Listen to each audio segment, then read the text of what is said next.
हमें पकड़े जाएंगे। आओ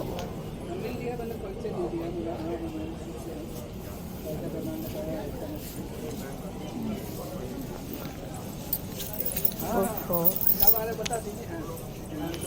बता दे रहे हो। आइए कब आ रहे हैं बता दीजिए। ठीक है हाँ अभी मिले हम। हाँ हाँ नहीं बोल दिया हमने कहा उसको बोला है आपका भी नाम। आपके साथ चर्चा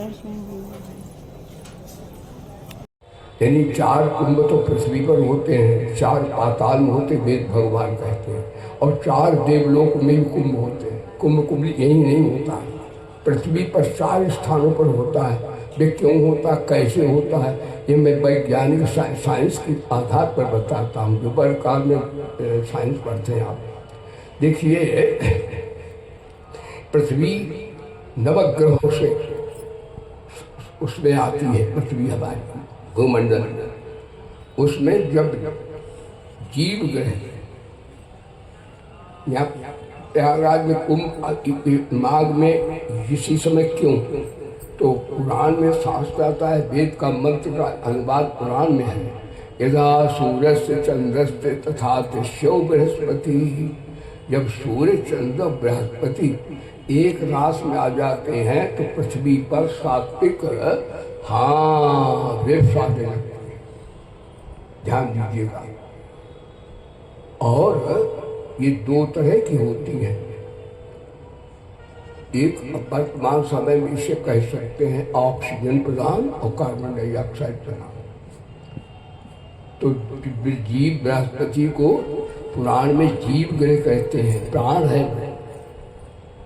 हमारे प्राण सबसे ज़्यादा ऑक्सीजन है वो बृहस्पति ग्रह में है, उसे गुरु ग्रह भी कहते हैं। ध्यान दो ज्योतिष में।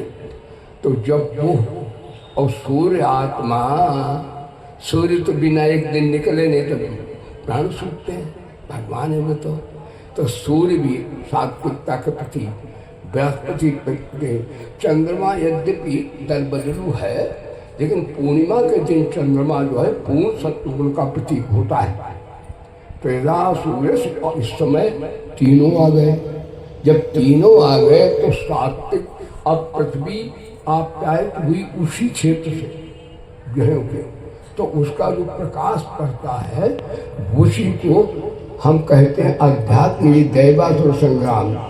यानी कार्बन डाइऑक्साइड प्रधान शनि है, राहु है, और सात्विक में सूर्य, गुरु, बृहस्पति और चंद्रमा।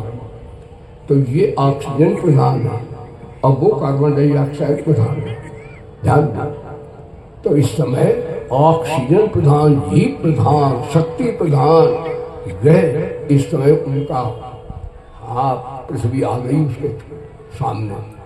इसलिए इस समय कुंभ माने, कुंभ घड़े को भी कहते हैं, और कुंभ पृथ्वी भी तो गोल गोल है, सब कुंभ हमें दिखता है। आकाश गोल, पृथ्वी सब कुंभ कुंभ है। बोलो सच्चिदानंद भगवान। बताइए बिना कुंभ का कोई है? अंड पिंड ब्रह्मांड सब कुंभ। बोलो सच्चिदानंद भगवान की। तो आपको फिर हम सायंकाल सुनाएंगे, लेकिन ध्यान में 5 मिनट भैया और सुनो। भगवान बोले देखो, ऐसा योग ज़्यादा खाने वाले को सिद्ध नहीं होता और भूखे रहने वाले को भी नहीं होता। यानी गीता जो भाई ऐसे हाथ उठा लेते हैं, तामस तब को गीता अच्छा नहीं बताती।